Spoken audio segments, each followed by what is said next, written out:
Cumhuri Tajikistan Sado Medyas. And now the national anthem of Tajikistan.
عزیز بعد از صدا دادن سرود ملی هر دو کشور ما هم فرصت داریم که هیئت دسته ها رو با شما آشنا سازیم. پیش از آنکه ما گزارش خود را ادامه دهیم یادآور میشویم که این دومین بازی دوستانه در دایره آمادگی به مرحله مقدماتی جام آسیا میان منتخب های توسین 23 ساله قاره به حساب می رود. تاجیکستان در مرحله های آمادگی امروز هم بیشتر توجه میکنند برای برگزاری بازی های سنجشی و دوستانه جهت رفع یا برطرف کردن مشکلات و کمبودی های موجوده در هیئت دسته. دیدار اولی این دو دسته یادآور میشویم که مساوی انجام یافت. بیاد حالا متوجه میکنیم به هیئت دسته هایی که اینجا سرخ پوشان ما با لباس های ورزشی سرخ در میدان قرار دارند. عکس خاطروی پیش از آغاز سبقت داوران بازی امروز از تاجیکستان عبدالله دولتов داوری اساسی با او حسن کریمов از تاجیکستان و همچنین اسماعیل نورعلیев هم کمک میکنند. داوری احتیاطی زینالدینov سیاد جان و بیاید هیئت دسته ها را اینجا یک لحظه نظر اندازیم که امروز هم تحت رقم 16 سهراب خوجه یوسفov دروازه را دفاع میکند. رحمت زاده رحمتشاه رقم 3، کرامت الله زاده علی جان رقم 2، شاهرخ سنگov رقم 11، صادق جان قربانov رقم 15، رقم 6 عزیز بیگ حییتov، 8 شهرت المرادov، 13 حمدانی کمالov، خسرو طایرov رقم 24، رستم سایرov 18 و شهرام سمیov رقم 12. مبین ارگشov سرمربی منتخب المپی کشور. وان میخائیل رقم 1 دروازه‌بان دسته هنگ کنگ شماره 4 در خط دفاع امروز لیونگ و او وی قرار دارد و شماره 5 چن یون تونگ در خط دفاع است. در خط نیم محافظت امروز شماره 6 چنگ چونگ وانگ ویون، رقم 9 حمله بر لاو کا کیو، رقم 10 نیم محافظتگر سونگو ایچیکاو، رقم 12 سونگ وان تاکیزاوا، 14 نیم محافظتگر یو جسی جوی یین، 17 حمله بر هاکا چی، رقم 22 تیان یی هان یلیسون و رقم 23 کورانی کریستنر. سرمربی دسته است زیتو منچون. با داوران معرفیش رو یک لحظه توجه کردیم. حالا مبین ارگاش سرمربی منتخب تو سینی 23 ساله و رستم خوجایف با او کمک میکند همچون مربی صاحب تجربه در هیئت مربیان منتخب المپی کشور. صدای هشتک داور بلند می شود و ما از بازی دوری اول یا دیداری نخست می توانیم نقطه را یادآور شویم که امروز هم از حساب آن چهره هایی که در خط پیش بودند با موفقیت نایل نگردیدند و شهرت المرادov дар дақиқаи 67 бозии аввал ҳисобро боз карда буд ва баъдан Метью Люк дар дақиқаи иловагӣ ҳисобро баробар кард ва имрӯз чандон тағйиротеро мо албатта ҳаст тағйирот инҷо якчанд нафар бозингароне ки дар ҳайати асосӣ қарор надоранд нисбат ба агар қиёс ба бозии аввал созем.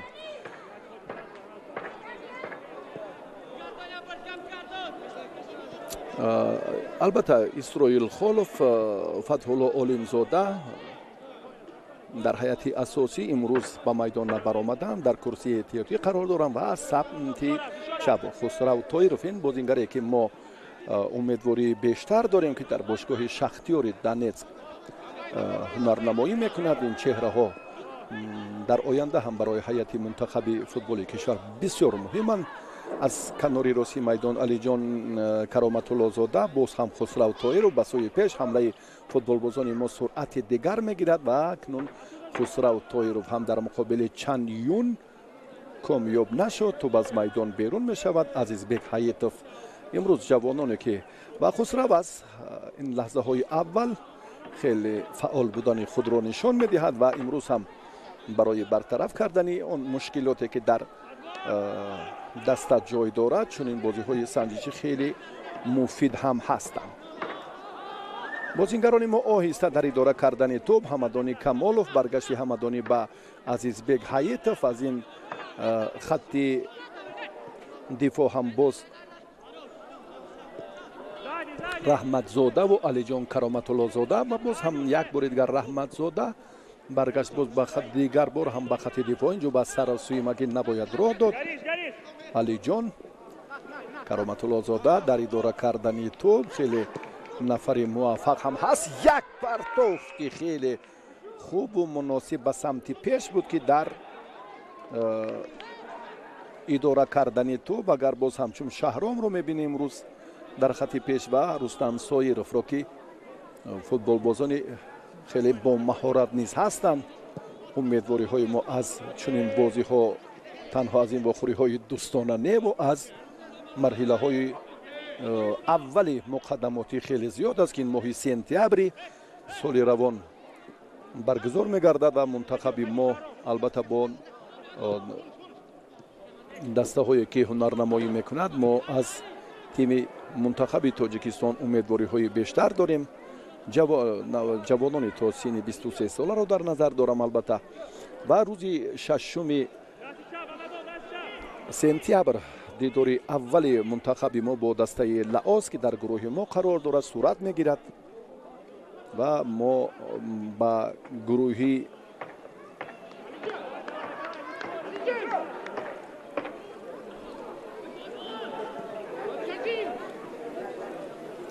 марҳилаҳои муқаддамоте ки чун гуфтем инҷо дар гурӯҳи мо ҳам мунтахаби Арабистони Саудӣ,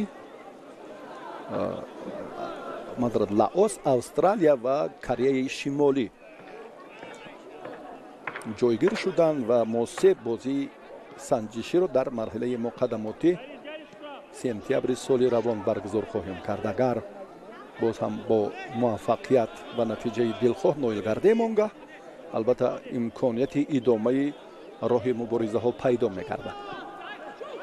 Шӯҳрат Элмуродов баргаштам аз ин минтақа буд ба хатти муҳофизат бештар аз ин самте ки Алиҷони Кароматуллозода бо Хусрав Тоиров тақвияти малакаи якдигарро хуб медонанд. Ҳамадони Камолов ҳам дар ҳамин мавқеъ дар хатти муҳофизат аст. Чан Юн дифоъгар ва акнун футболбозони мо бисёр ҳам бо суръати тез як зарбае ки Шаҳром Самиев зад ба рости капитани даста андаке саросима ҳам шуд. бале Шаҳром агар мо боз ҳам ба бозиҳои пешинаи Шаҳром назар афканем хеле дар хатти ҳамла ин ҷавони умедкунанда ки дар бошгоҳи Зимбрӯи Молдова бозӣ мекунад хеле ояндаи дурахшон ҳам дорад. акнун ин такмили маҳорат ва боз ҳам аз худи ӯ бештар вобастагӣ дорад ки чӣ гуна тақвияти ҳунар медиҳад. дар ин 5 дақиқа идоракунии тӯб рости از جانب فوتبالبازان سرخپوش میزبان خیلی خوب است.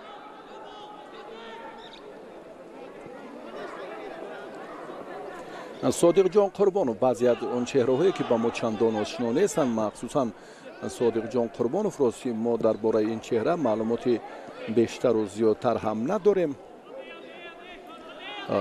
جمع آمدن این چهره ها به خاطر باز هم مکمل کردن هیئت دسته المپی کشور است و اکثر اون فوتبالبازانی که امروز ما در فهرست اون هیئت المپی میبینیم خیلی به ما هم شناسند، به مانند علی جان کرامت الله زاده و اسرائیل خوروف، شاهرخ سنگوف، اسدبek زیادالله، عزیزبek حییتوف، حمدانی کمالوف، شهرت المرادوف، فتحالله علیمزاده، این چهره و شهرام و رستم و دلیر و عبدالفتاح و این چهره ها لکه در میان مخلصان یک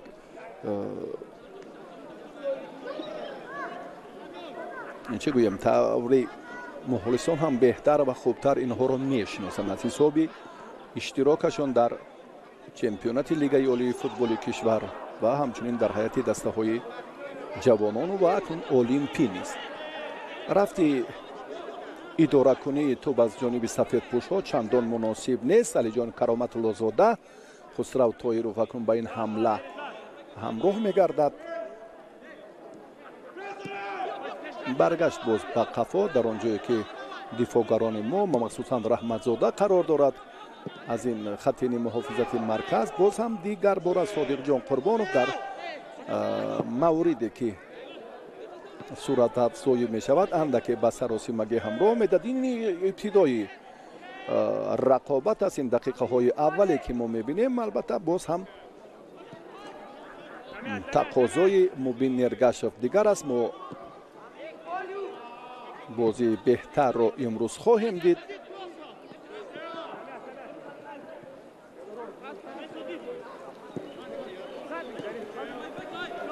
صادق جان قربانوف، شهرت عزیزبek به سوی پیش. اکنون شهرام در اداره کردن توپ موفق می شود.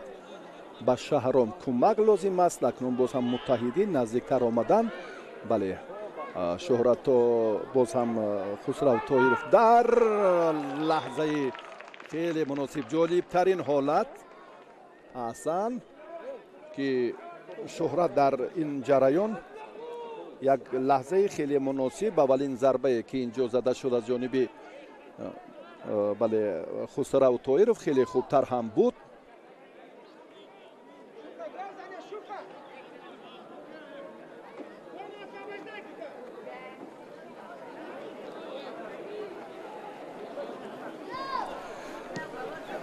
ضربه کنجی باز هم حمدانی کمالوف رو دیدیم که به این سم پیوست. حالت افساید اندک باز هم اینجا بحثی به اساس هم به میان اومد. فکر میکنم برای فوتبالبازان هر دو دسته اینجا هم نشان دادن مهارت و هنر بهتر و افضلتر هم هست، نه از آن حالت هایی که به عمل می آیند. بله بازی دوستانه است، صورت افزایی و باز هم جالبیت و رفتی سبقتی. بله داور هم این رو یک بار دیگر تاکید کردن.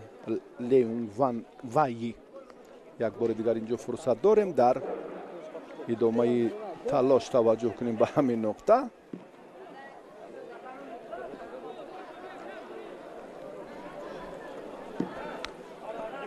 وان میخائیل اشاره میکند به همگان که آن منطقه موقع مشخصی که علاقه فوتبال بازان جایشون هم معین است به همان نقطه بله خطین محافظت. آنها نیز خیلی با جرأت و کریسنر اینجا حمله برای شماره 23 از این منطقه خیلی هم امکانیت خوب داشت اما در حالت نابازی قرار داشت. پیش از دفاعگران جای خود را اختیار کرد که اندک سراسیمه هم شد. علی جان برگشت به رحمتزاده. علی جان زودتر باز هم رحمت شو به مرکز. اینجا شهرام و خیلی فرصت مناسب رو هم باز یافتن لازم است. زود توپ رو به خسرو طاهرов دادن لازم. بله حمدانی رو هم درک نمود. حمله ادامه می‌یابد. خسرو طاهرов در مقابل سه ضربه زنه. دو فرصت مناسب، دو حالت بهترین و جالبترین لحظه در قسم اولی بازی. بیاید بردگر در احاطه 2 3 5 نفر البته در حلقه 6 نفر بازیگری گونکونگ قرار داشت و راستی اینجا هم اکنون یکون اشتباه هم نبود. یک لحظه که خیلی هم بهتر از این پیشتر هم ضربه زد مستقیما. خیلی خوب است این حمله ها. باز هم خسرو طاهرов در دیدار امروزه. شهرام اگر ضربه نزند این مراتبه مخلصان چی میگویم؟ ضربه مستقیما و قویتر، نه مستقیم بروی دروازه‌بان. امکان بود که تهدیدت نکردن، فشار هم نبود. اینجا امکان پذیر بود یک لحظه که توقف خیلی کوتاه میکرد و بعدا ضربه میزد، اما چنین نشد. سهراب خوجا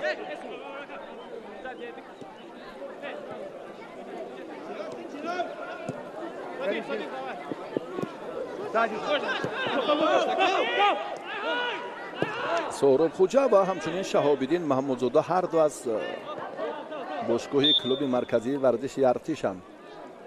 دروازه‌بان‌ها و سفرمند غفورов از باشگاه خطلان، این هم دروازه‌بان احتیاطی که تجربه غنی مسابقه های سطح باشگاه را دارد میان منتخب جوانان تاجیکستان. و جمع آمدن فوتبال بازان جوان کشور در این دو بازی دوستانه به خاطر مکمل نمودن هیئت منتخب المپی کشور است. رحمتزاده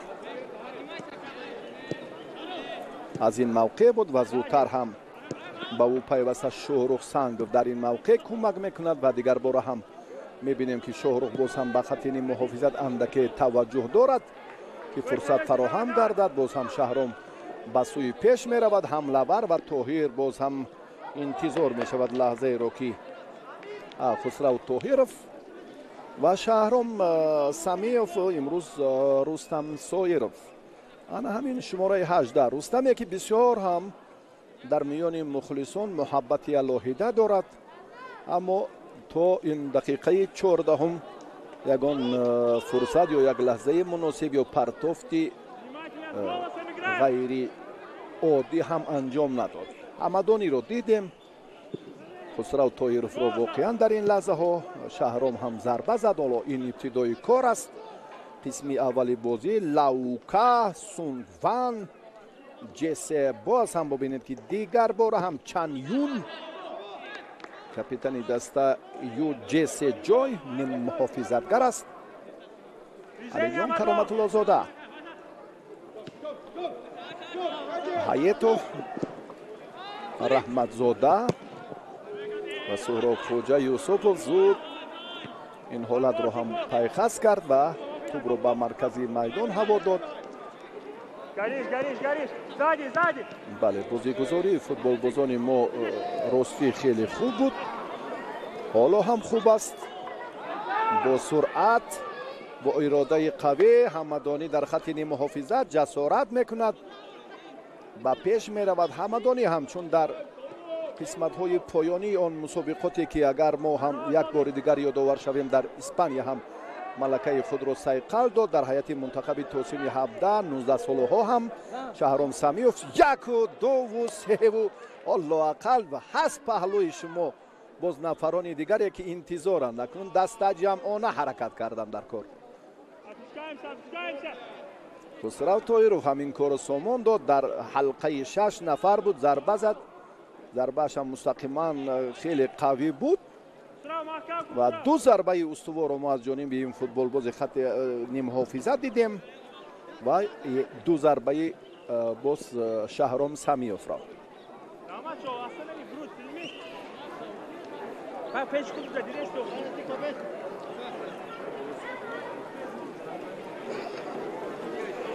идомаи мубориза як бори дигар собит месозад ки барои боз ҳам устувор боз ҳам беҳтар ҳунарнамоӣ кардани албатта мунтахаби олимпии кишвар чунин бозиҳои санҷишӣ ва дӯстона муфиданд.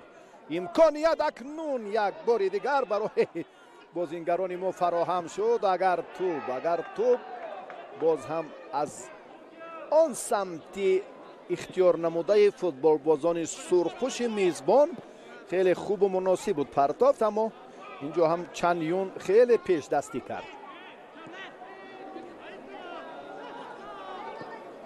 дар фисади идоракунии тӯб дар задани зарбаҳои мустақим ба вуҷуд овардани мансубаҳои пай дар пай мо фаъолем. ҳамадони камолов, кароматулло зода, алиҷон.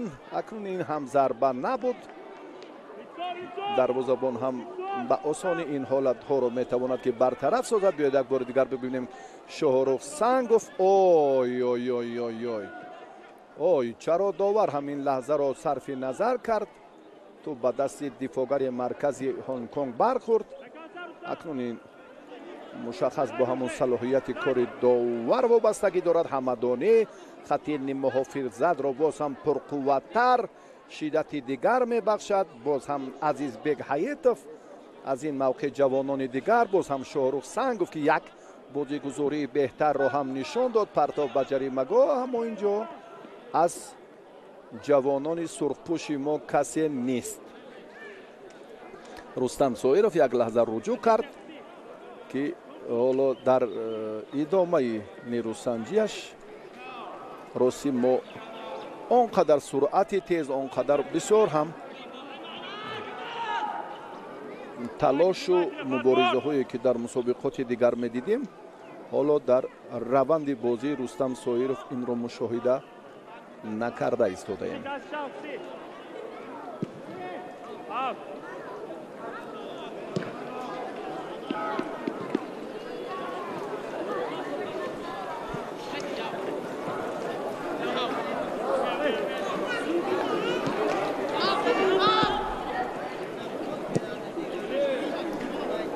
бозиҳои олимпӣ Париж соли 2024 сурат мегиранд. ин марҳилаи ҳамин омодагӣ барои марҳилаи муқаддамоти чемпионати ҷоми Осиё миёни дастаҳои мунтахаби олимпии қора сурат мегиранд. ибтидои кор аст. дақиқаи 19 дидор ҳам пушти сар мегардад. мо аз ҳисоби ҳам зарбаҳои стандартӣ ҳоло ҳам фаъолем. ҳамадони Камолов омода аст ки инҷо зуд зарбаи кунҷии навбатӣ занад. ин корро ба тарзи дигар, яъне боз ҳам туп баъд аз муқовимати футболбози сафедпӯш Ҷесси Ҷой аз майдон берун шуд. ҳаракате ки сурхпӯшҳои мо нишон медиҳанд бояд махсусан дар ҳамон нимаи рости майдон Шоҳрух Санговро дидем ва ҳам Шаҳром Самиёвро ки бештар ҳамадонӣ ҳам ба ин самт гузашт. андаке фаъол будани Хусрав Тоировро дар минтақаи чап мушоҳида кардем.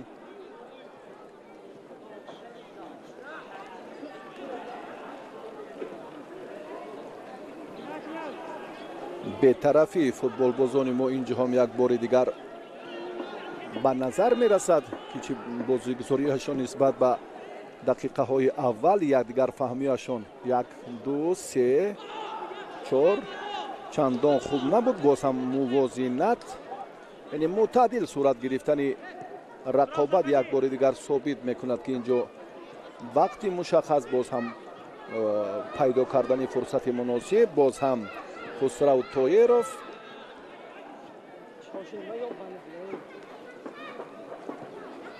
фориғ мондани бархе аз футболбозон дар ҳар як комбинатсия. акнун Шаҳром ба пеш меравад, чун одати ҳамеша Шаҳром худ танҳоиро ки дӯст медорад ин лаҳза ҳам боз ҳамон кори ҳамешагиашро такрор кард. Ҳамадонӣ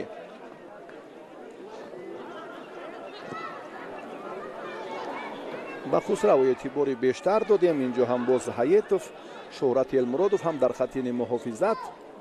бозингари шумораи 8 баргашти боз ҳам капитани даста, боз ҳам Азизбек Ҳаетов як бори дигар ҳамин танҳоиро ихтиёр кунад. аммо Шаҳром ин лаҳза хуб эҳсос кард ки худ дар ҳолати ногувор аст. Шоҳрух Санг ва Зав тӯбро ба бозӣ медарорад. Самиев дар хати пеш. биёед як бори дигар бубинем ки зуду бо Маврид ва Сунгвонг пештар ҳамин футболбоз чун самти ҳаракати тӯбро тағйир дод. фикр мекунам як лаҳзае ки довар аз он фурсат ҳам фориғ монд. мо аз навори такрори инро андаке собит кардем. Азизбек Ҳаетов, Элмуродов, хати дифои канори ростам бозингаре ки мебинем ҳам Раҳматзода ҳам ба ин минтақа мепайвандад. боз ҳам як бори дигар аш Рустам.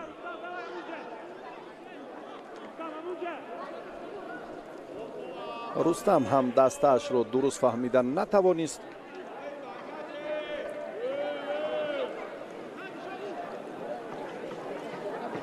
Сунгванг Сунг дар хати дифоъ бозӣ мекунад.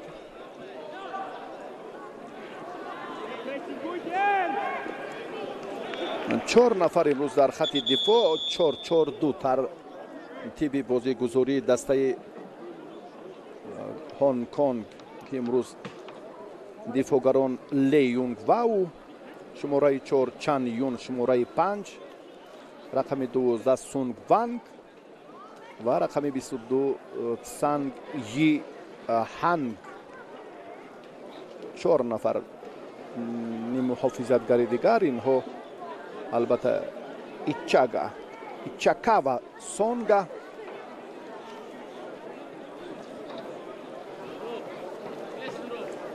Чен Чунг Ҳанг ва ҳамин насаб, ҳамин номҳо. боз як бори дигар мо лаҳзаҳои ҷолибтар, фурсатҳои беҳтарро якҷо мебинем ки ин маротиба Шӯҳрат Элмуродов ва боз дар задани зарба Хусрав Тоиров чун ҷолибтарин фурсат буд. ин ҳолатҳое ки воқеан ҳам Хусрав Тоҳиров ҳунараш андаке тақвият ҳам ёфтааст. баъдан анамун 6 нафаре ки иҳотааш ҳам кардан дар ҳалқаи хеле футболбозони зиёди дастаи Ҳонконг қарор дошт. ин лаҳзаҳоро мо аз такрор якҷоя мебинем ва дигар бора ҳам Шаҳром Самиев зарба зад ва дар маҷмӯъ ҳамлаҳои мо хеле зиёд буданд.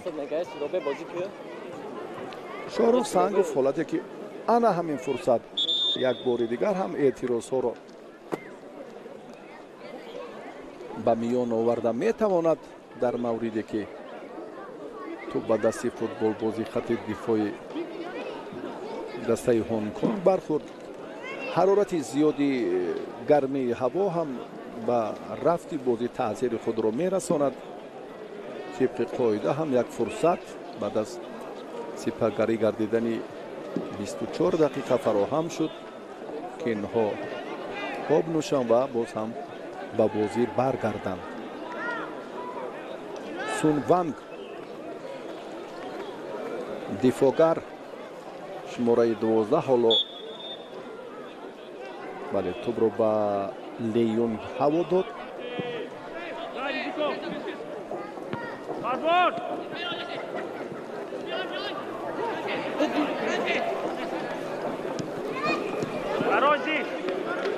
танҳо ду маротиба футболбозони сафедпӯш ба ҷаримагоҳи мо ворид шуданду халос. ин барои мо хуб аст. Чан Юн, Чен Чунг, Ҷессе Ҷой,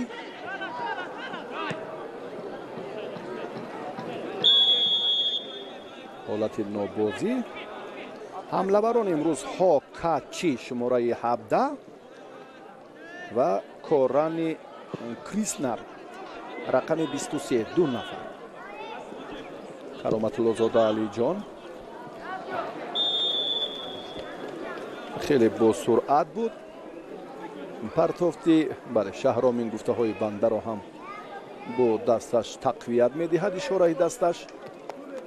бале аз ин мавқеъ рустамро рости агар гӯем ки мо намебинем, ҳатто ҳам намекунем, ҳамчун нафари масъулиятшиноси хати пеш то кунун ягон зарба ҳам назадааст. дар фишороварӣ муқобили дифоъгарони ҳонконг 2-3 маротиба ҳам талош кард, аммо ба монанди шаҳрому хусрав аз уҳдаи кори худ чандон набаромада истодааст. 27 дақиқаи рақобат сипарӣ мегардад. шаҳром аз ин минтақа аст. ин хусрав тоиро буд. шаҳром зуд тӯбро ба канори рост саводод.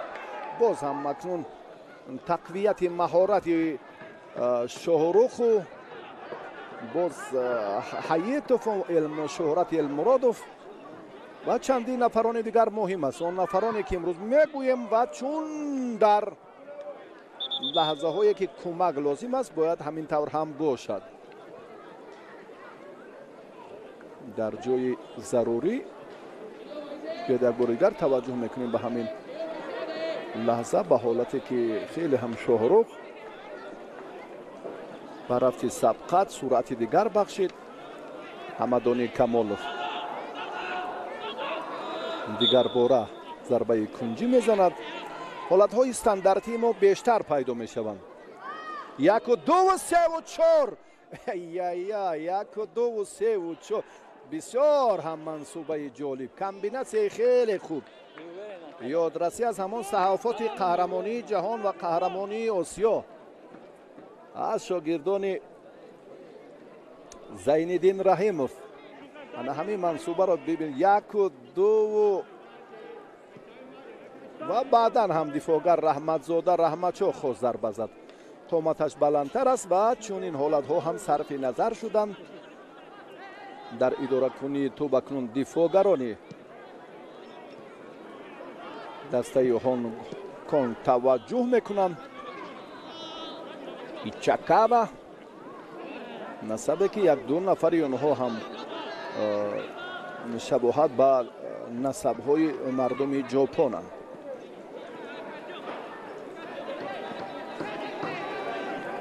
боз ҳамадониву боз хусраву элмуродов. аз ин нуқта боз як бори дигар агар мо тавонем бисёр ҳам рустам. ана ин гапи дигар. рустаме ки бисёр дар муқобили футболбозони номвару шӯҳратёри дигар кишварҳо дар қаҳрамонии осиё ва ҷаҳон як равшаниву як шӯълаи хеле умедворкунандаи футболи кишварро ҳам манзур кард. боз партоф ба ин мавқеъ аввалин бори сеюм, агар чунин ҳисобем, бале бори сеюм шуд ки сафедпӯшҳо меҳмонони арҷманди ҳонконг ба нимаи майдони мо гузаштанд ва хушбахтона ягон зарбаи мустақим ва ягон ҳолати мушкилро барои суҳробхоҷа юсуфу ба миён наоварданд. ин аст бозигузории хуби сурхпӯшон соҳибони майдон дарак медиҳад.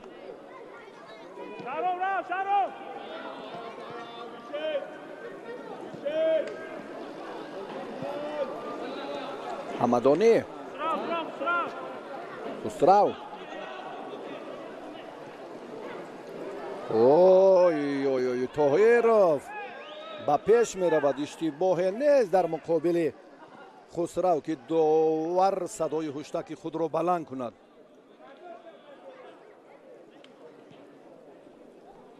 баъдан азизбек шӯҳрати элмуродовро дидем. як бори дигар ба ҳамин нуқта таваҷҷӯҳ мекунем. муқовимат буд, ягон мубориза буд, хатогие ҳам набуд. довар фикр мекунам ки фикраш андешааш солим аст. абдулло давлатов хуб фикри худро ҳам баён карданд. بازی رو باز هم اینجا عزیزبек حیاتوف، رحمت شاه رحمت زاده. چون گفتیم برخی از جوانان ما که امروز هم رحمت شاه در باشگاهی حاصلات بازی میکند. شاهرخ سنگو در ریگر تدز.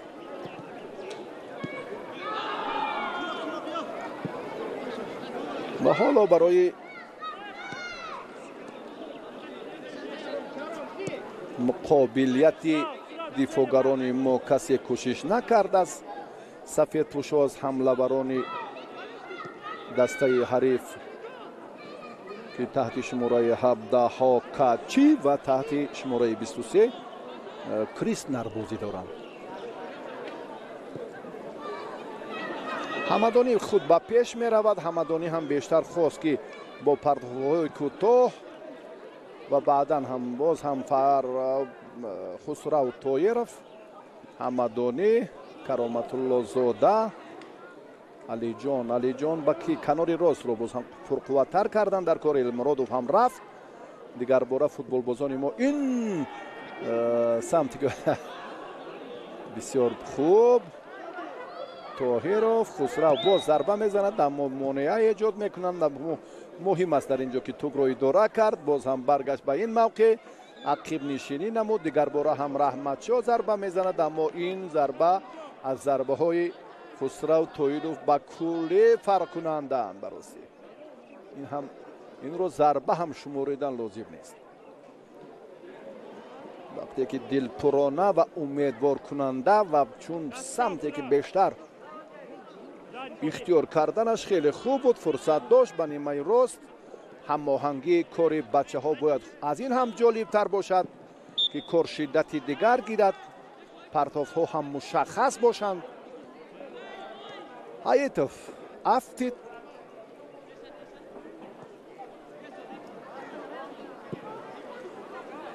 بله، یگان لحظه مشکل رو ما نمیبینیم. کرامت الله زاده مبارزه برد. اوی باز هم حالتی که داور دست به جای میبرد.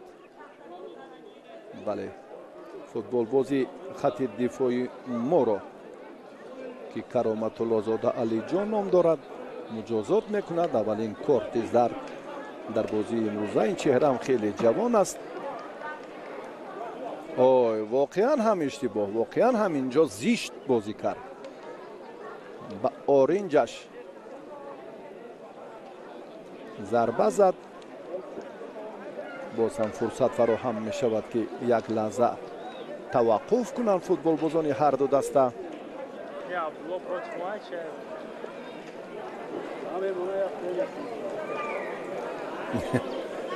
یک صدای دیگر اینجا هم به گوش می رسد. اعتراض ها برای داورند. امکانیت نمی دهد که شکاری رو که البته در سمت پرقوت کردن خط حمله می خواهند عملی گردد. و درست اندیشه داور، نظر خیلی عادلانه داور هم اینجا خوب مشاهده می گردد. دقیقه 34 سپری شده ایستاده است. دومی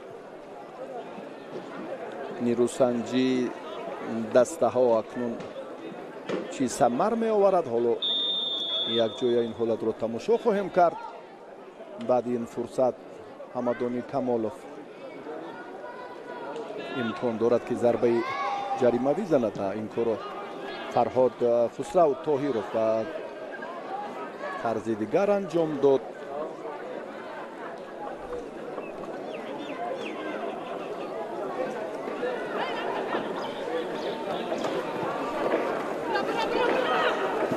چنچون برای ادامه باز هم حمدانی و علی جان و یک پرتافت کمالوف صحیح مشخص هم نبود. اگر به شهرام توجه میکرد و به اون سمتی که باز هم شهرت المراد در فاصله نزدیک به او قرار داشت. چنچون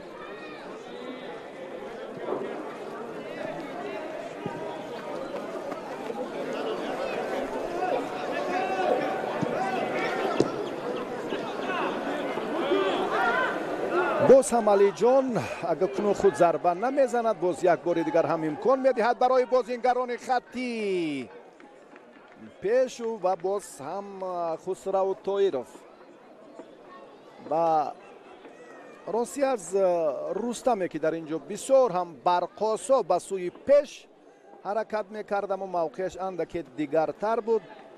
خسرو طایروف این فرصت رو هم خوب انجام دادن نتوانست.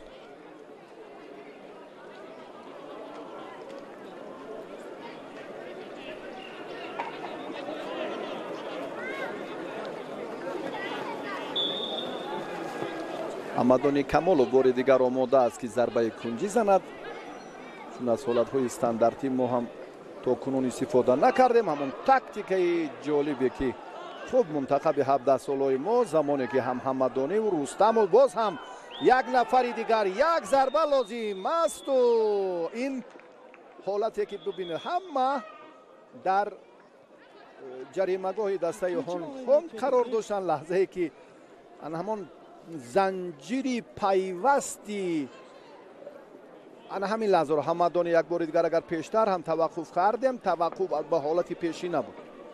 دو بار همین منصوبه رو منظور کردند، چندان مناسب نبود با اون حالت هایی که زینالدین رحیموف در زمان راهبریش به حیث سر مربی منتخب توسین 17 ساله که بسیار هم شکل بازیگزاری و مسئولیت و صمیمیت و صداقت بر وطن و عموما بازی زیبای فوتبال کاملا صحافت دیگر بود. حالا همین چهره ها رو میبینیم که باز هم منتخب جوانان رو تقویت میدهند. باز هم علی جان کرامت الله زاده دیگر هم در ادامه تلاش هم عزیزبک حیاتوف پای راستش اندکی آسیب دید. بله بازی رو کاملا جوانان ما تحت نظارت خود گرفتن. براستی تنها گل نیست دیگر بازی خوب است. هلنده های زیاد استانداردی هم فراهم شدند. عزیزبک حیاتوف آماده است حالا از این لحظه چون جبر دیده که بله باز هم خسرو طایروف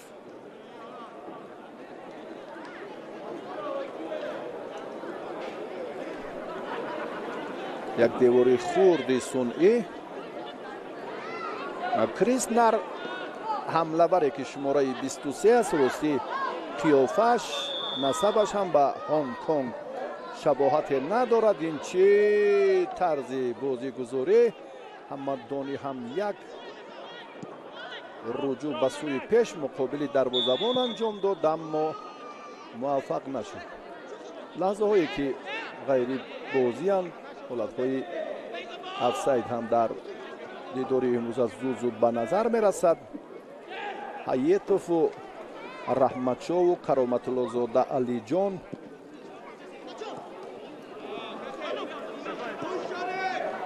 رحمت زاده تحت شماره 3 هنرنمایی میکند. چهره که باز هم و صادق جان قربانوف شماره 15 چون لحظه به حمله هم همراه شد از این منطقه راست یک بار که جوانانی که برخیشان اونقدر چهره اشان به ما آشنا نیست در دوام معرفی یا باز هم پیوست شوی هجوم گو لحظه هم فراهم می شود که بله در معرفی اندکی مشکلات هم به وجود میاد. جوانان امروز هم اکنون جایگزین نفران دیگر چهره هایی که باید زود کشف پیوسته کشف گردن لیاقتمندان رو ما به هیئت منتخب جوانان که همراه کردیم. این هم یک زمینه استوار برای آمادگی به تیم ملی فوتبال کشور خواهد بود. چون سون ون برگشت به این منطقه و باز هم دیگر باره لیون واو مجبور شد که برگردد و توپ را به دروازه‌بان هوا دهد. باز قاعده ستیزی اشتباهی که از لئون وایی رو سر زد از نظر داور هم بی‌طرف نموند. دفاعگری که کارت زرد گرفت.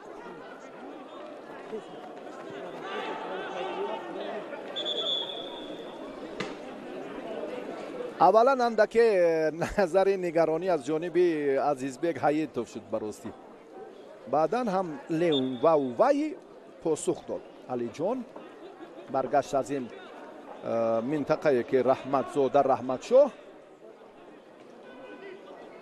و صادق جان قربانوف رو همچون فردی که ما در هیئت منتخب المپی نو میبینیم چون این چهره ها 2 3 4 نفرند. عزیز بک، صادق جان قربانوف شماره 15 دفاعگری که حالا در اداره کردن توپ اندکی توقف کرد. باز هم رحمتزاده باز ادامه سبقت رو هم حیاتوف شدت دیگر باید بخشد. صادق جان قربانوف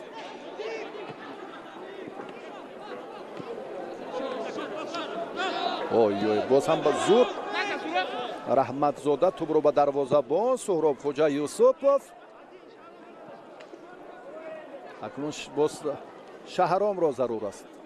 کاپیتان دسته را لازم است و اینجا شاهرخ سنگوف از این موقع اندک پیشتر دیدیم که چی کار انجام داد و بعدا هم ادامه سبقت را همین چهره رنگ دیگر بخشید اما کمی به سراسیمگی هم راه داد. شهرت المرادوف، شهرام باز هم بازیگزاری فوتبال بازان ما رستم سایروف جستجوی راهی با موفقانه را داشت، کامیاب نگردید. دیگر بار هم همدانی مقاومت کرد، موفق نشد. دیگر بار هم رقابت زیشتی اندک تند فوتبال بازان ما البته با همان توقف باز باعث میگردد. بیاید یک بار دیگر این حالت رو ببینیم. خسرو طایروف و باز هم عزیزبک حیاتوف.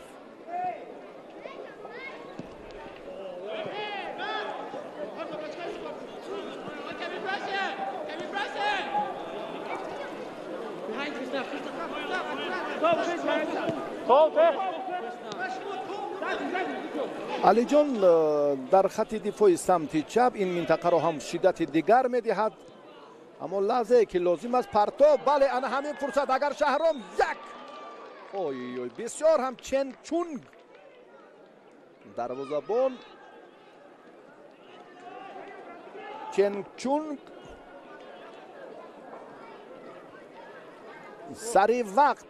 بیاید یک بار دیگر ببینیم که سمتی حرکت توپ را تغییر داد.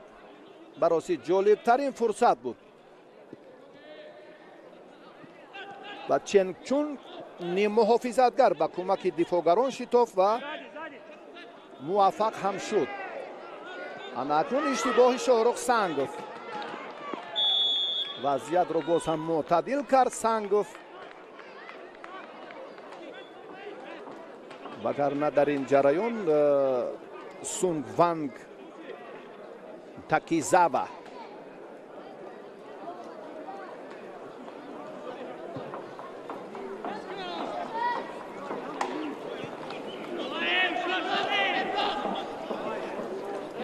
با اکثر فوتبال بازون راستی اینجا آشناییم. تنها با استثنای هم صادق جان قربانوف و رحمتزاده رحمتوف. از اون شهرت المرادوف اگر هماهنگی کاری بازیگران ما در اینجا چگونه بر رفت سبقت سرعت دیگر میداد. از فاصله خیلی دور هم اینجا اگر باز دروازه‌بان هم موقعش رو کاملا تغییر داد. جایش رو ببینیم که و خسرو طایروف ادامه سبقت برایش خوب انجام نیافت و قسم اولی بازی وقتی اساسیش انجام یافت و سرداور عبدالله دولتوف 1 دقیقه با نیمه اولی بازی وقتی ایلوواگی تعیین کرد. خسرو اگر این مراتب هم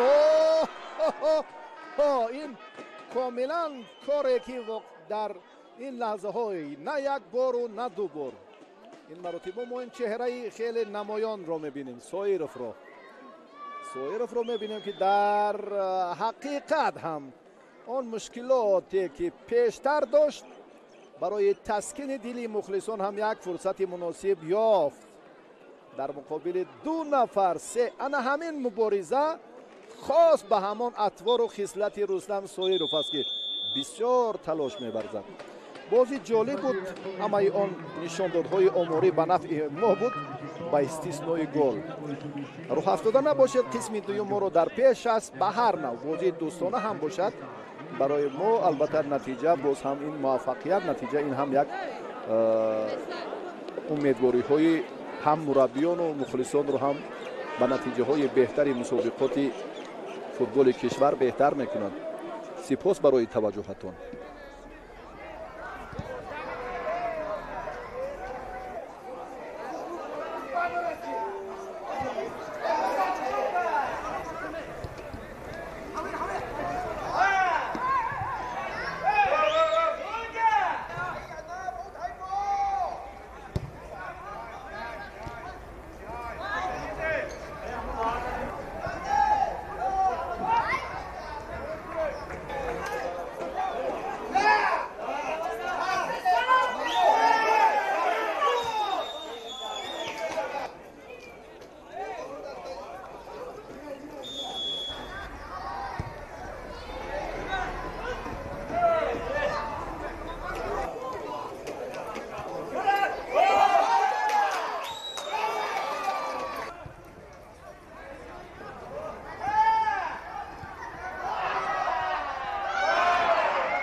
درود بار دیگر دوستان عزیز مخلصان فوتبال.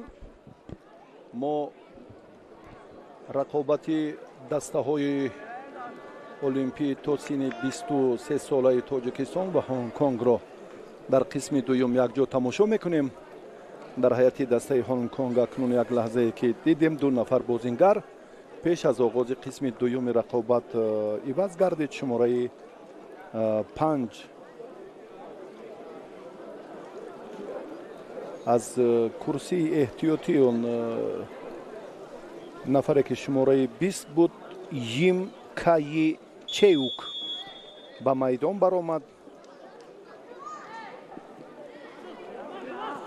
اولین تغییراتی که به عمل آمد و تحت رقم 5 چند یون تون میدان را ترک نمود. رقم 23 کورانی کریسنر حمله‌ور هم در قسم دوم عوض گردید و به جای او یانگ ها یونگ برآمد.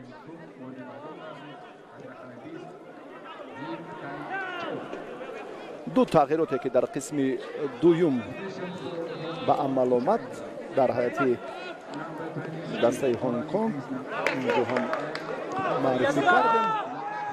اکنون زود در فرصت مناسب خسرو طایروف از این منطقه امکان خوب داشت برای ادامه خیلی جالبی سبقت. یک بار دیگر این پرتافت خسرو طایروف خیلی با سرعت بود. شهرام و رستم سایروف در این لحظه به او کمک کرده هم نمیتوانستند و مهمانان حالا امکان از این منطقه راست دروازه ما فرصت توپ را به بازی درآوردن رو پیدا کردند. مبارزه سفید پوش ها اکنون در رفتی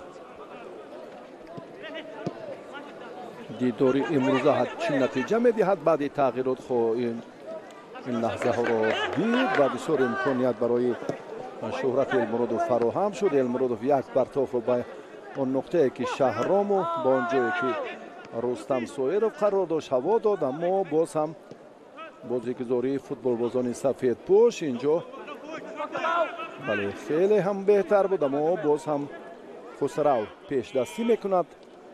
المرادوف پرتاب به شهرام اینجا یک لحظه خوبی به هم آمدن رستم سایروف اینجا خیلی خوب هم بود. مبین نرگاشف در قسم دوم اکنون تغییراتی که به عمل می آورد البته با جریان بازی هم یک پیشروی دیگر را ضم خواهد کرد. اون فوتبال بازانی که اکثرشان در کرسی احتیاطی قرار دارند به میدان آیند آنها را هم آموزند،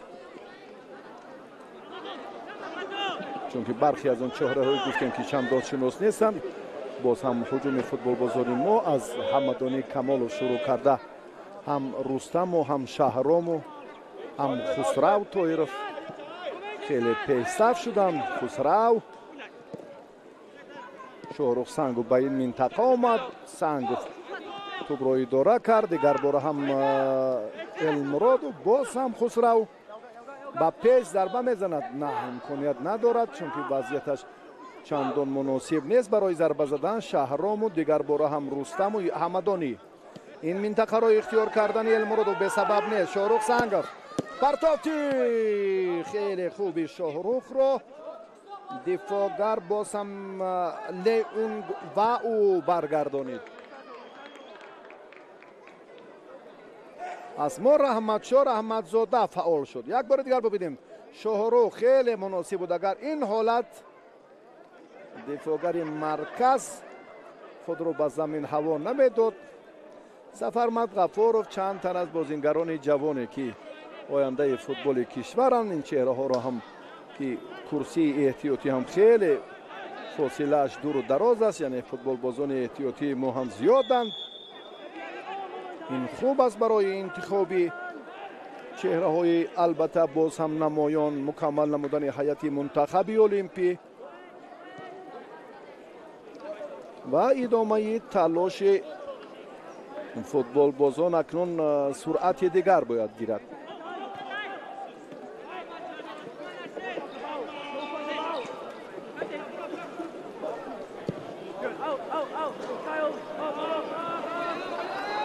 лаука ба хатогӣ роҳ дод. бачаҳои мо акнун мансуба ё комбинасияи дигарро шурӯъ карданд. хусрав тоиров андаке ҷояшро иваз кард. дар хати муҳофизати марказ мебинем ба сӯи пеш меравад. дар ҷои лозима фурсати боз ҳам хубро, имконияти беҳтарро ҳам барои футболбозон фароҳам мекунад. боз ҳам хусрав хеле фаъол аст. боз агар гол назананду бибинед дар ин лаҳзаҳое ки хеле имконпазир аст. бозигузори шоҳрух сангов, боз ҳам элмуродов, шӯҳрату шоҳруху сарадовар ин лаҳзаҳоро ҳам андаке хеле хуб буд. хеле фосилаи наздик буд барои боз ҳам мушаххас кардани назари довар. шоҳруху элмуроду буд замоне ки хеле ҳам ҳамон мунтахаби 17 солаи мо ҳамадони камолов аз ин ҳайат, шӯҳрат элмуродов, шоҳрух сангов, рустам соиров, бале ҳамадоние ки бисёр ҳам ҳунараш авҷи тоза гирифт, махсусан баъди қаҳрамонӣ. ой умуман ҳамин тӯб имрӯз вориди тӯри дарвоза намешавад. имкониятҳо хеле зиёданд. саҳафоти таърихи футболи кишварро ҳамин чеҳраҳо рангин карданд. замоне ки мо аз футувати шӯҳрат элмуродов, аз рустам соиров, шоҳрух сангов, ҳамадони камолов, чандтар аз нафароне ки имрӯз дар ҳайати мунтахаби олимпӣ ҳунарнамоӣ дорад ҳарф мезадем, бисёр ҳам муваффақият вирди забони миллионҳо нафар мухлисон буд. то кунун ин саҳафот тағйир наёфтааст. рангинтарин ва ҷолибтарин дастоварди футболи меҳан маҳсуб меёбад. барандагони медалҳои нуқраи қаҳрамонии осиё, ҷавононе ки маърифиашон кардем. дар ин маврид ҳам ҳокачӣ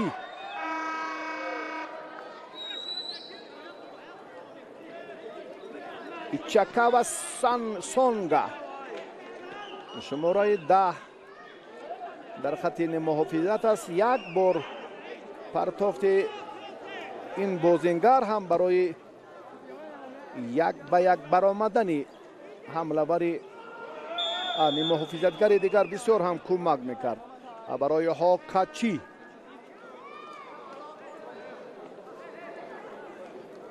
чеук муҳофизатгар дар қисми дуюм ба майдон баромад. шумораи 20 чан юсунгро иваз кард.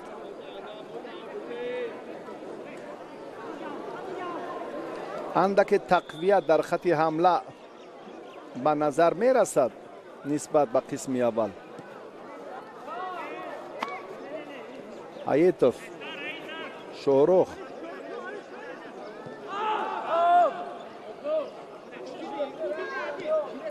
содиқҷон қурбонов. ба мо ҳам коршиносон пайваста бо смс паёмакҳо кӯмак кардан. ман аз изҳори ташаккур мегӯям. бале содиқҷон қурбонов ва хусрав тоировро ки мо дар ҳайати мунтахаби миллии футболи кишвар дар ҷоми миллатҳои мамлакатҳои ассотсиатсияи футболи осиёи марказӣ дар шаҳри ташкент қарор доштанд. ин чӣ гуна зарба буд? ин ду нафар нав ба ҳайат пайваст. кароматуллозода алиҷон зарба зад ва хеле баланд ҳам буд.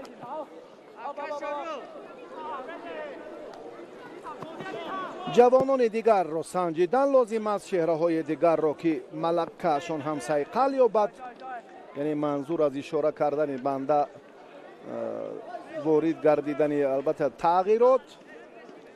шоҳрух сангов,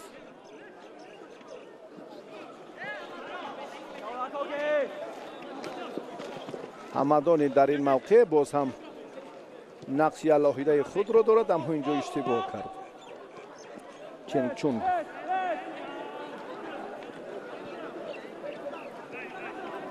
سرخپوشان ما باز هم برای آغاز کامبیناسیون دیگر مبارزه میبرند.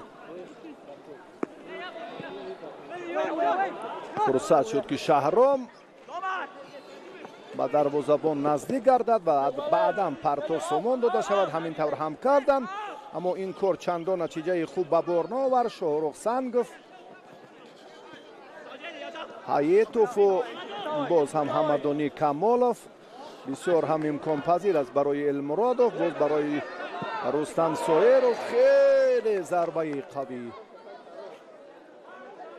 اگر از بلندیش حرف نزنیم این سخن هم ناجاست. بهتر گردگر ببینیم بازیگزاری شاگردان مبین ارگاشف رو که سویروف ضربه زد. معلوم که استوار اما بلندتر، خیلی بلندتر بود.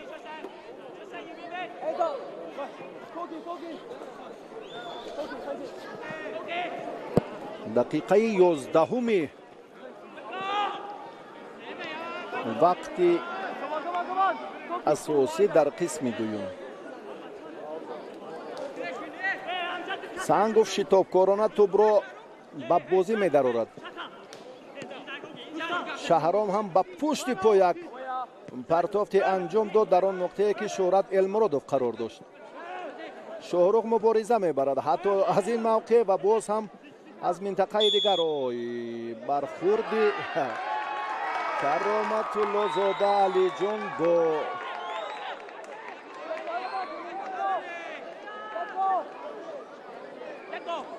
وان ها انسون.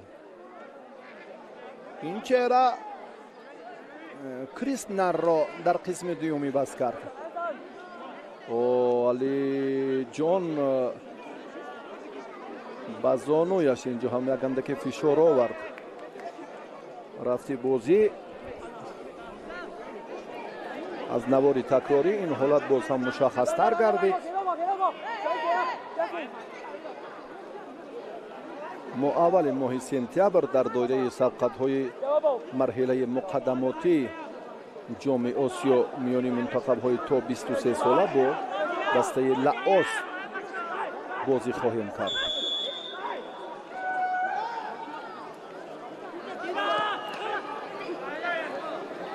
حالت استانداردی به منصوبه دیگر آغاز گردید.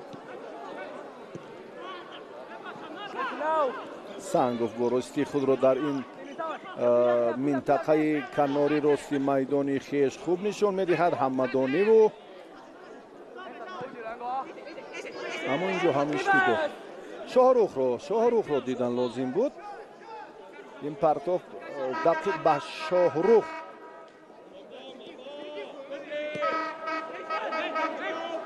بیشتر وابستگی داشت چون که در فاصله خیلی نزدیک.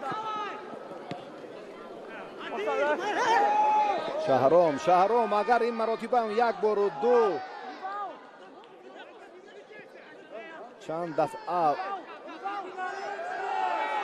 شهرام ببینید چون زنبورو احاطه‌اش کردن، فشارش هم دیگر بار زیاد شد اما تنها کامیاب نمی شود. ببینید یکی را فریب داد با حمدانی با رستم سویروف. رستم ملکه جایش در این موقع خیلی دورتر بود تا خسرو طاهیروف را می توانست که دریابد.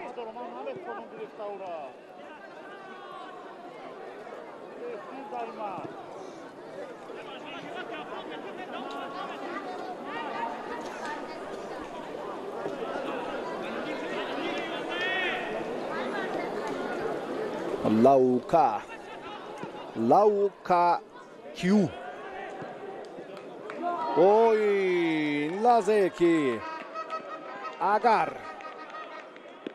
کسی فشارش نآور لاوکا یا گردگر به همین نقطه توجه میکنیم. تصادفاً تو با نزدی از آن منطقه که چون پیدا گردید لاوکا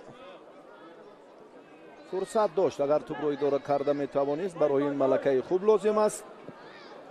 ما حمله رو ادامه میدهیم. با سر ضربه زنه دو. حالت نابازی рустам соиров дар қисми дуюм будани худро дар хати ҳамла нишон медиҳад, аммо пешдастӣ кард. ҳасан каримов байрақчаи худро аз ин минтақа сари вақт бардошт. новаста аз ин акун туп хеле наздик аз ҳамон сутуни рости дарвозаи ҳариф берун шуда.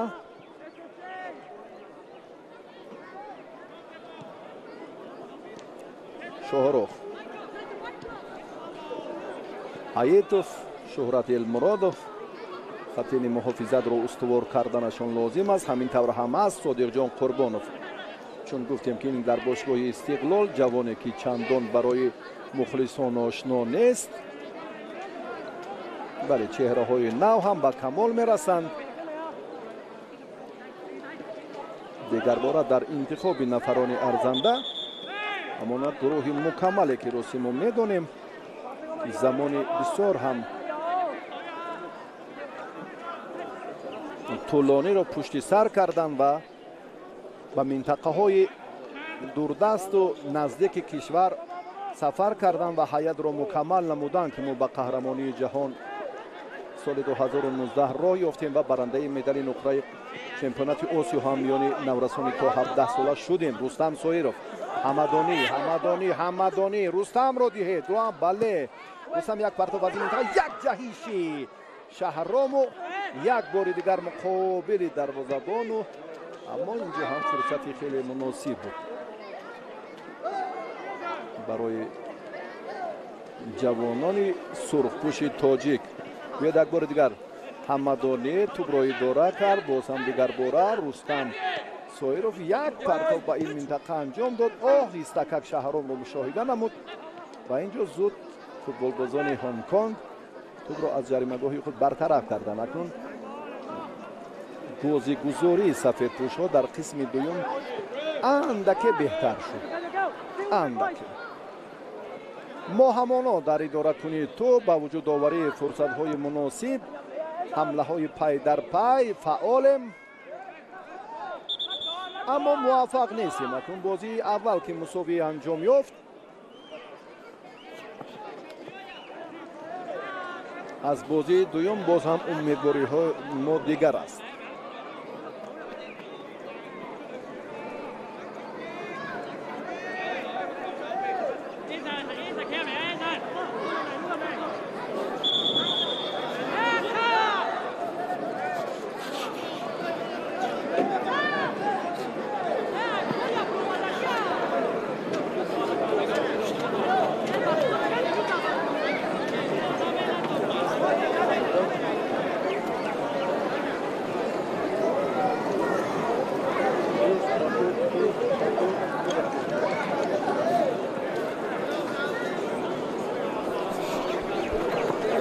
тағйироте ки ба амал меояд, ҳоло мебинем ки якбора дар ҳайати дастаи тоҷикистон олимзода ба майдон мебарояд ва ҳаитов майдонро тарк мекунад. фатҳулло олимзода дар бошгоҳи футболи равшан бозӣ мекунад.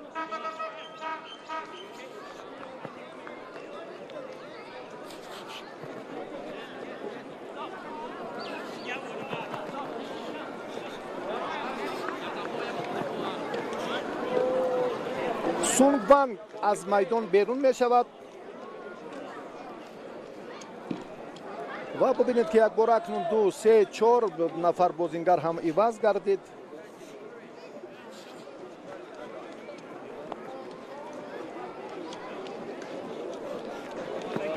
ва таҳти рақами 12 шумораи 15 ҳам акнун иваз гардид. ин дифоъгар аст Лаоҳоито.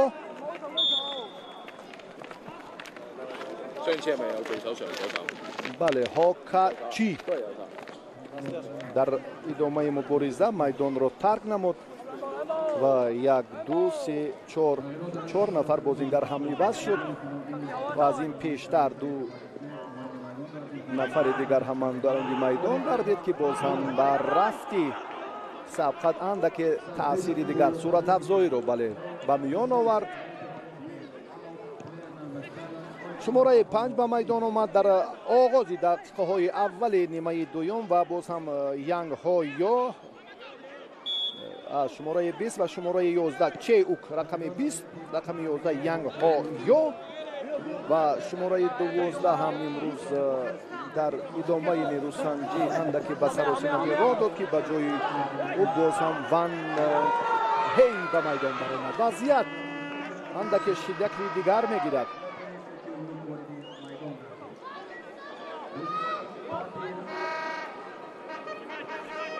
як бори дигар ба Шаҳром Самиев таваҷҷӯҳ мекунем.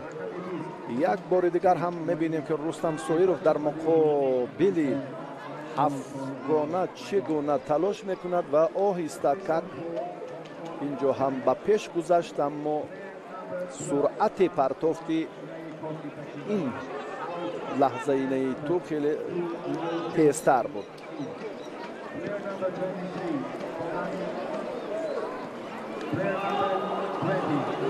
ва дифоъгар лайҳои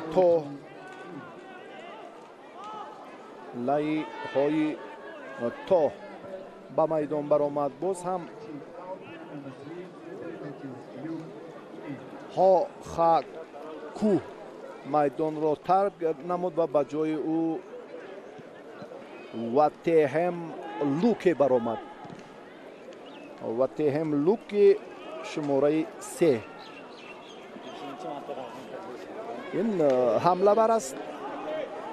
хати пешро ҳам имрӯз сармураббӣ Зито Манчун мехоҳад боз ҳам қавитар созад. Шаҳром инҷо хост лаҳзае ки тӯбро идора кунад, аммо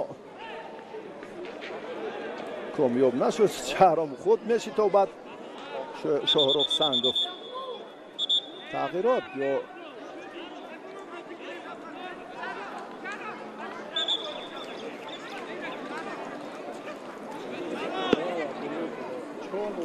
шифоҳӣ мефаҳмонад ба Шаҳром Самиев ки рафти сабқатро мӯътадил нигоҳ дорад. бед ки Содиқҷон Қурбонов боз ҳам аз ин мавқеъ Раҳматзода Раҳматшоҳ Азизбек Ҳаитов майдонро тарк намуд, чун Фатҳуллоҳ ба майдон баромад. имконият акнун агар гол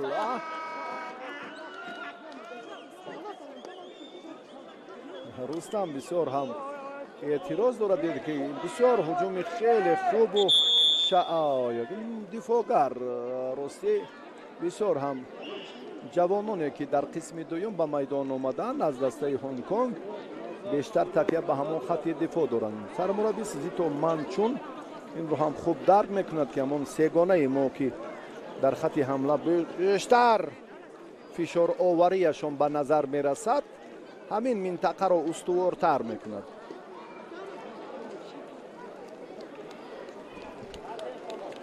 фурсати ёбношии Соҳроб Юсуфов дарвозабони асосӣ. гуфтем ки имрӯз дар ҳайати даста албатта он чеҳраҳое ки ин беҳтарин фурсат барои бозингарони Ҳонконг дар қисми аввал буд.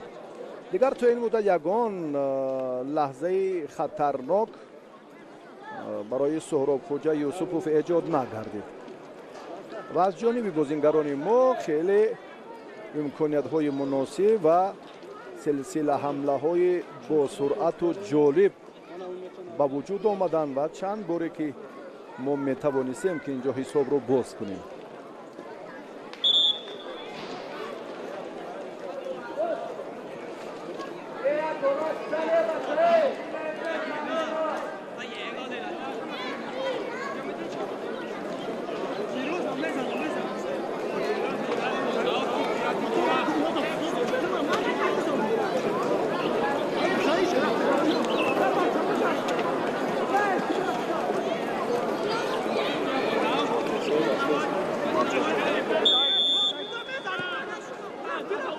ҳарифони мунтахаби олимпии мо ки моҳи сентябр ин вохӯриҳо доир мегарданд, мунтахабҳои олимпии Австралия, Лаос ва Кореяи шимолӣ ба ҳисоб мераванд. از 6 تا 12 سپتامبر این بازی‌ها در شهر دوشنبه برگزار می‌شوند. برای ما یک فرصتی خیلی خوبی دیگر جهت دریافتی راحت به مرحله دیگر پیدا می‌گردد. مستقیما هم ینگ ها یا ضربه زد سهراب خوجا یوسفوف.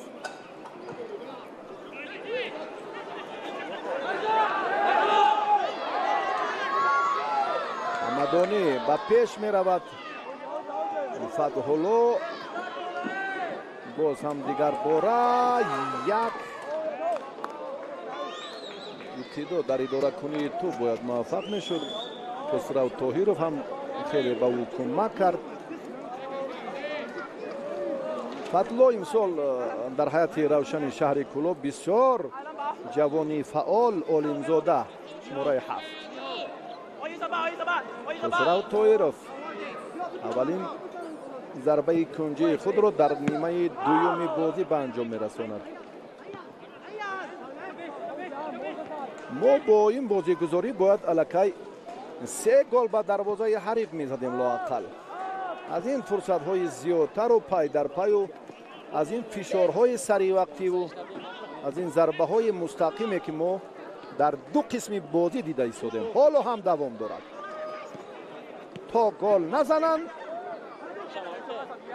باز هم برعکس شدنش هم ممکنه. فتح‌الله عالم و بکی شهرام سمیوف را اینجا هم دید مشاهده کرد که الکی در خط پیش است.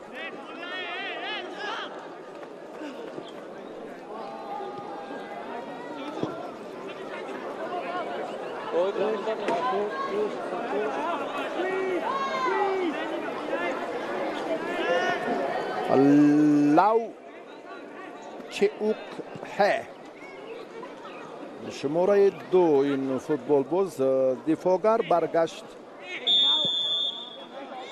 در جریان بازی امروز سونگ وانگ را عوض کرد. 7 تغییرات به عمل آمد از جانب فوتبال بازان سفید پوش دسته جوانان هنگ کنگ.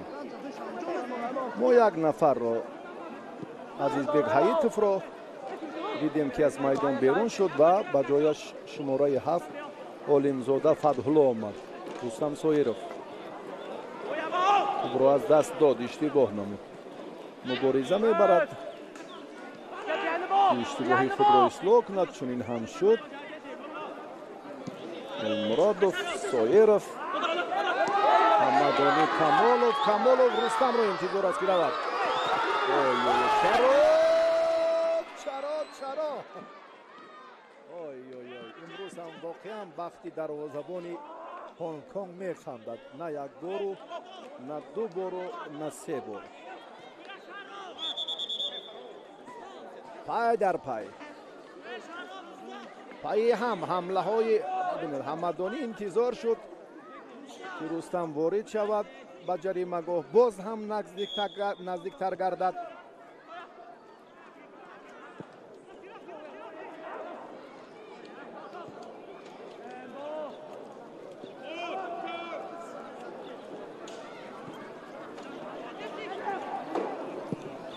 حمله ها از این منطقه باید وان چئوک پرقوت‌تر میکرد اما نتوانست. کمالوف هم ربانی هم حمدانی کمالوف ها بسیار امروز هم به منتخب جوانان نورسان کمک میکنند. کمالوف اکنون عادت همیشگی دارد یک حرکت های غیری عادی و بسیار هم صورت افزایش به خاطر همون سبقت جالب انفرادی خیش است. اما موفق نشد. در بعضی لحظه ها کامیاب می شود و در بسیار حالت ها البته فوتبال کاری دسته جمعی را تقاضا می کند.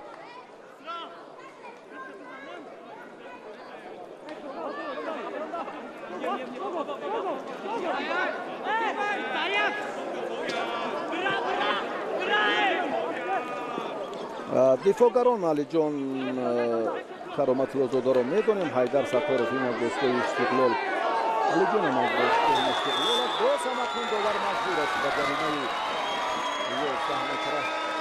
ба ин ҳолате ки хеле ҳам як бори дигар метавонем ки мушаххасан бубинем. бале беҳтарин фурсат ба ҷаримаи 11 метра ишора кардани довар баъди ана ҳамин ҳолати хеле зишт ва ғайриқоидаи бозингарони дастаи ҳариф дар муқобили Фатҳулло буд. 100% инҷо иштибоҳам аз ҷониби Чен Чун Ванг Риан ба амал омад. ним муҳофизатгар.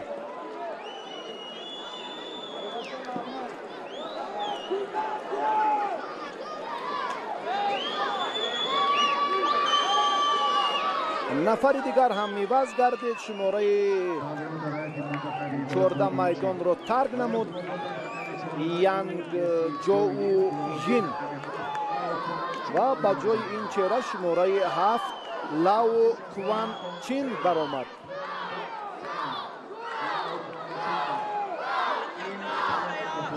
Ҳамадони Камолов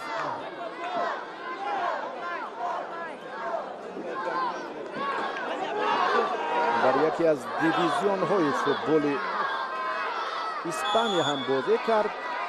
имкон дорад инҷо зарба занад. бисёр ҳам зарбаи қавӣ ва хеле хубу бале ҳисобро ҳамадони Камолов боз кард. 1-0 дар дидори низом мо акнун ба пеш қадам мениҳем. Gol for Tajikistan. Scored by Hamadoni Kamolov.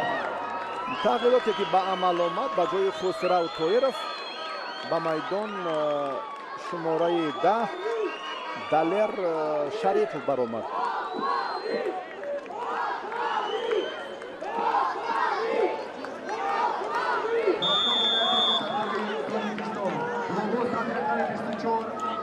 Далер Шарипов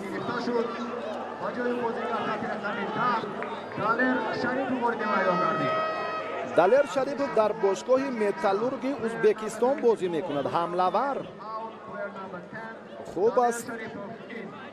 чеҳраҳои намоёни футболи кишвар миёни дастаҳои ҷавонон имрӯз ҳам яке аз ин нафарон Далер Шарипов маҳсуб меёбад. Фатҳулло Олимов ҳам ба майдон омад. бисёр ҳам суратафзоӣ ҳарду футболбоз хуб аст, ҷавонанд. имрӯз ҳам Далер дар бошгоҳи Металлурги Узбекистон, Абдуфатто ҳам дар курсии эҳтиётӣ аст. ин аз бошгоҳи Равшани шаҳри Кӯлоб, Шаҳром дар бошгоҳи Зимбруи Молдова ҳунарнамоӣ мекунанд. ва бале легионерҳои мо дар ҳайати ҷавонон ҳам чандон зиёд ҳам набошанд, аммо бисёр як мавриди таваҷҷӯҳ ва назари масъулин қарор доранд. бале аз ҷавонони мо ҳам агар боз як бори дигар Рустам Соиров тӯбро чун бо суръати тез ба Ҳамадонӣ ҳаво дод. Ванчеук аз курсии эҳтиётӣ ба майдон баромад дар қисми дуюм. хатар эҷод карданаш ҳам аз истисно дур набуд.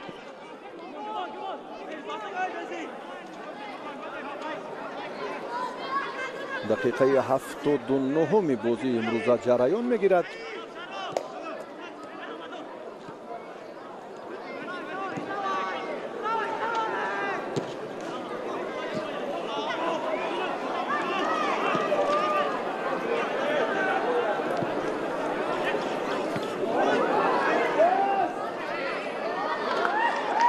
бисёр ҳам ҷавонони мо имрӯз ҳам Алиҷони Кароматуллозода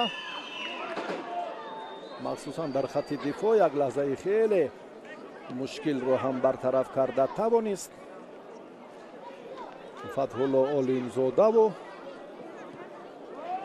Далер Шарипов ки дар қисми дуюм ба майдон баромад. шумораи 10 ҳамлавар аст Далер. фатҳулло олимзода имрӯз дар хатти ниммуҳофизат бозӣ мекунад. такя ба хатти ҳамла бештар кӯмак кардани онҳо барои Шаҳрому барои Рустам Соиров хуб аст ба нафъи кор. аммо сафедпӯшҳо ҳам акнун дар бозигузории қисми дуввуманд ки чун гуфтем ки нисбат ба нимаи аввал фаъолтаранд. як лаҳзаи муносиби дигар хеле ҳам зарбаи қавӣ ва устувори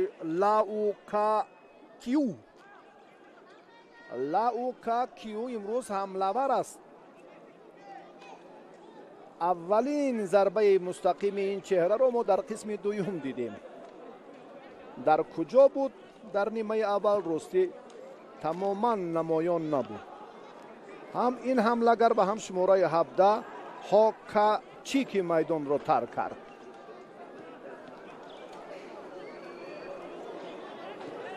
ҷавонони мо сурхпӯшҳои тоҷик ҳарчанд ки муваффақ ҳам нашида бошанд дар қисми аввал, зарбаҳояшон комбинатсияҳои ҷолибу босуръаташон зиёд буд.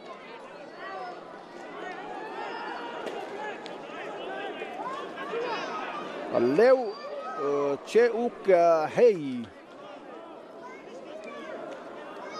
дифоъкар таҳти рақами 2. ҳоло Шоҳрух Сангов. мухлисон ҳам бо шӯру шавқ ин бозиро тамошо доранд, ҳарчанд ки аз пойтахт дуртар аст макони баргузории мусобиқот. ба ҳар навъ мухлисони футбол дар ҳар минтақаи Тоҷикистон зиёданд. ҳамадокани Камолов Бакӣ як лаҳзае ки хеле ҳам хуб фурсатро фароҳам сохт.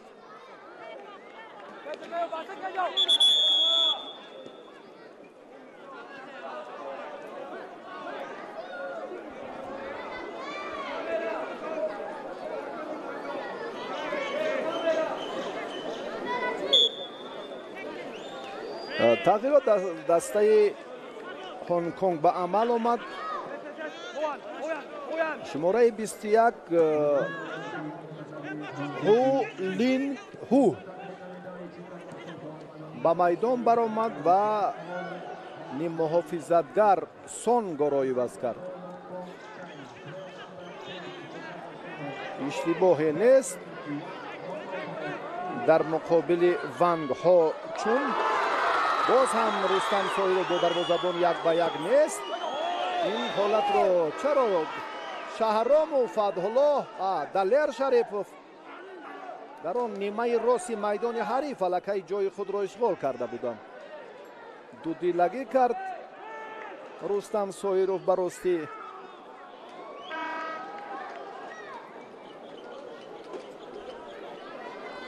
тӯбро мустақиман барои дарвозабон зарба ҳам назадам.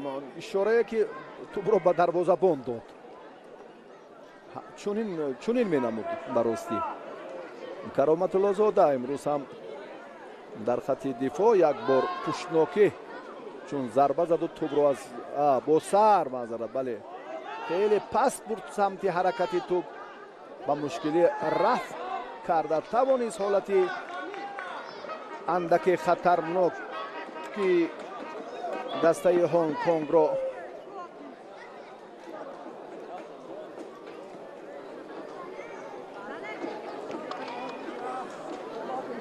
Далер Шарипов, Фатҳулло Олимов. эҳсос мешавад ки ҳамин ду чеҳра шояд кореро боз ҳам баъди ба майдон омаданашон анҷом диҳанд. мо аз Ҳамадонкални Камолов як бори дигар бисёр ҳам бозигузории хубро дар оғоз дидем, аммо бисёр заҳма мекашад Ҳамадони Камолов. як хислати андаке нигаронкунандааш бисёр ҳолатҳо ҳамон яккатозиро нағз мебинад, дӯст медорад.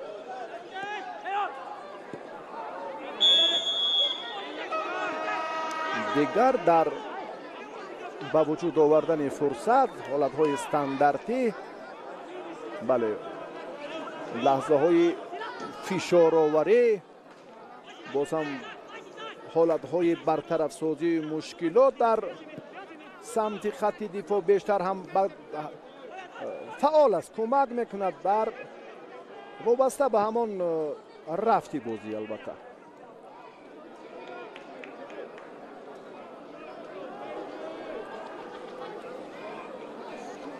سهراب خوجا یوسفوف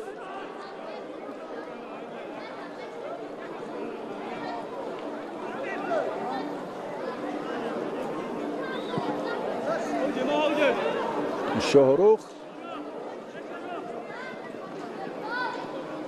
با پیش می رود.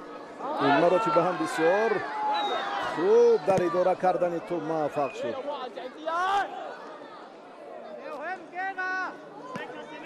سانک الیسون این وضعیت رو برطرف کرد. شماره 22 ما توپ رو از او به بازی در آوردیم و توپ رو از دست دادیم.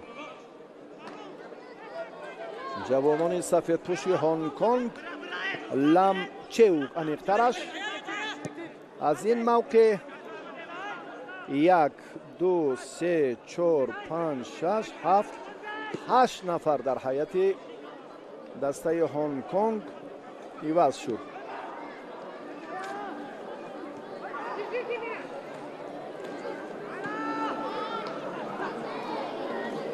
از ما 3 نفر خسرو تویروف،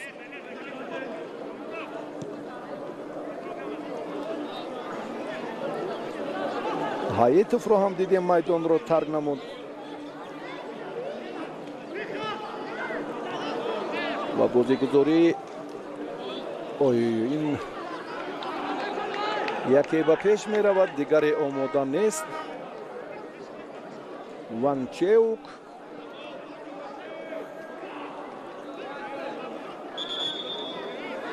دقیقه 87 بازی دوستانه دسته های جوانان تا سن 23 ساله از تاجیکستان و هنگ کنگ.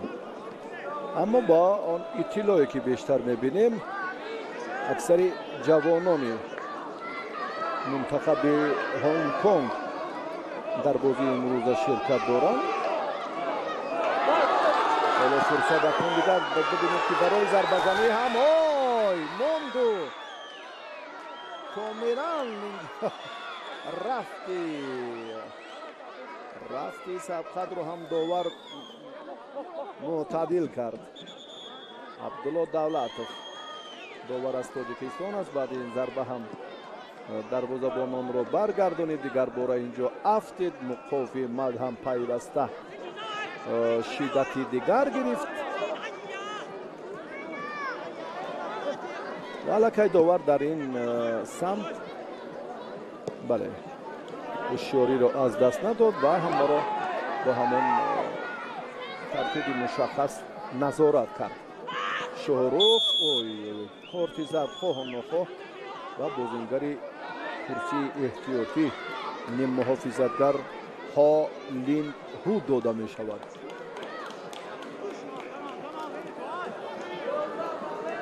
برقصدانه من همین چهره رو گفتیم که اکثرشون منتخب جوانان هنگ کنگ رو مکمل میکنند و تیم 23 ساله ما باید در مقابل جوانان هنگ کنگ بله با افضلی بیشتر نمونه و باز هم دست بالا باشند.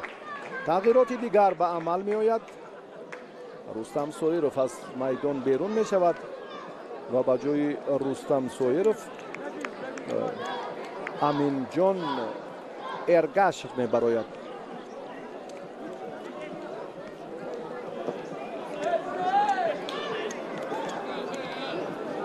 امین جان ارگاشف در باشگاه ریگر تداس هنرنمایی میکند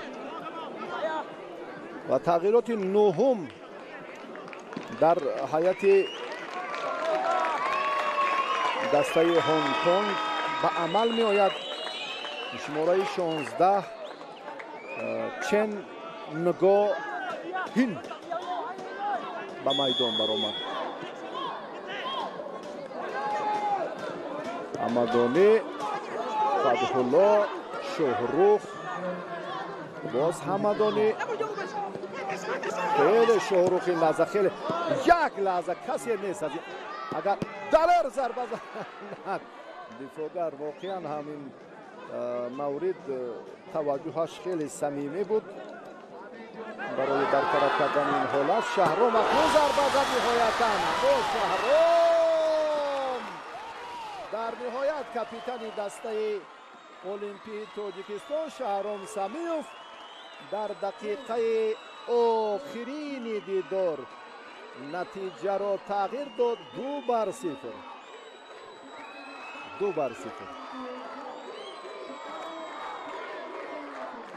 از چندین فرصت های بهتر و جالبی به عمل آمدن نهایتا هم شهرام استفاده برده توانست و حساب را تغییر داد.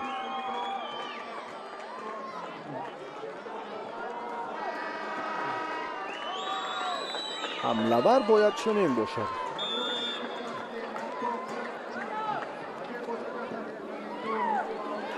پنج دقیقه به قسم دوم بازی امروزه عبدالله دولتов وقتی ایلاوگی تعیین کرد. علی جان، المرادов، فدحالله و ولی باز افتیدن و انا همین بازیگذاریش خیلی بهتر است. باز هم مقاومت میکند. یک و یک باره اینجا 3 بازیگر 4-5 نفر بازیگرانی ما برای برطرف کردن خیلی هم امکان پذیر بود. شهرام مبارزه میبرد تا با آخر توپ را خوب صاحب گردید. حمدانی یک گل دیگر. حمدانی اول نظاره و بعدا ضربه. خود احساس کرد که اشتباه نمود. شهرام اینجا مقابلت کرد. زود توپ را گرفت. از اوت به بازی در آورد. امکانی خیلی مناسب هم برای حمدانی فراهم شد اما برابس رفت.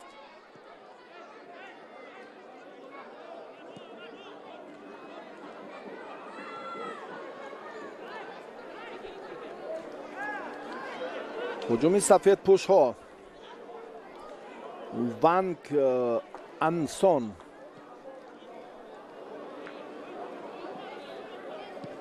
هاولینگ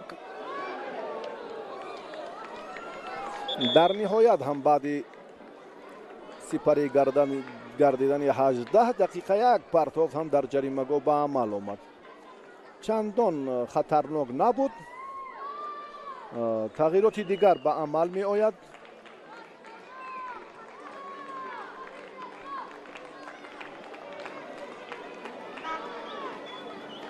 شهرام سمیوف اکنون میدان را ترک میکند.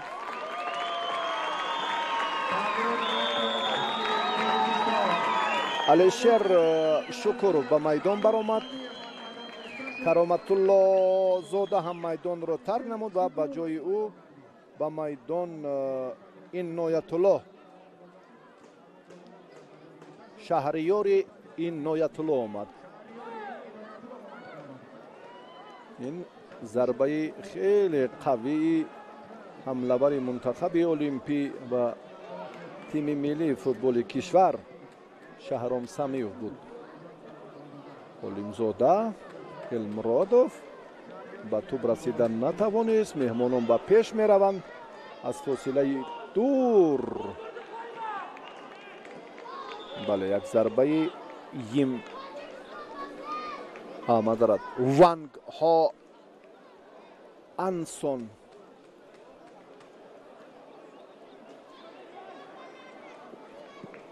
هم ضربه زد. دقیقه 4 وقت ایلاوگی.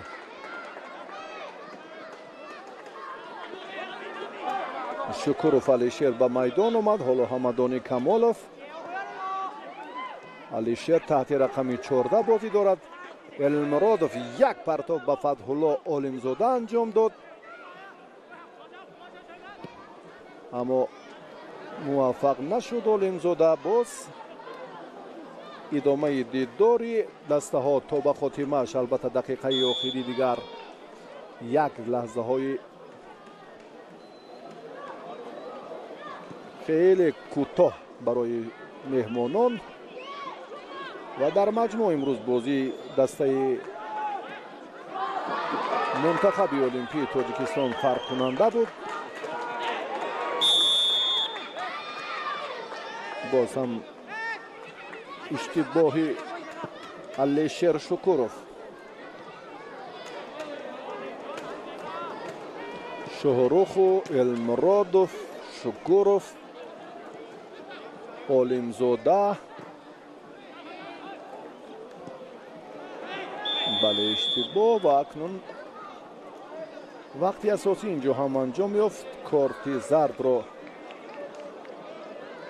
داور از جای بیرون کرد و ارگاشف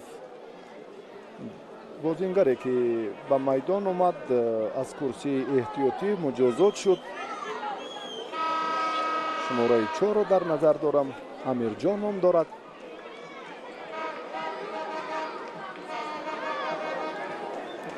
امروز باز هم دلیل به میدان نبرآمد. اکنون در خصوصی چهره هایی که در کرسی احتیاطی بودند دیگر معلوماتی بیشتر نخواهیم داد. آی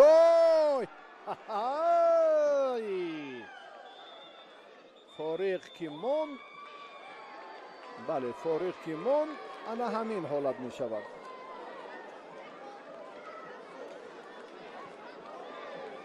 نگرانی بعد چون میبینیم بیاید اگر دیگر به این نقطه توجه میکنیم با جریان مبارزه دورگرد. این گل هم نبود، تو خود بدون ضربه زنی هم وارد توری دروازه ما شد و رفتی سبقت نشان داد که امروز ما از حساب اداره کنی تو فیصدی نظارت و حالتهای استانداردی و افضلی پیدا کردن فرصت مناسب بازیگذاری در مجموع بهتر هنرنمایی کردیم. برای توجهتون تشکر. سلامت باشید تا به دیدار دیگر. سپاس.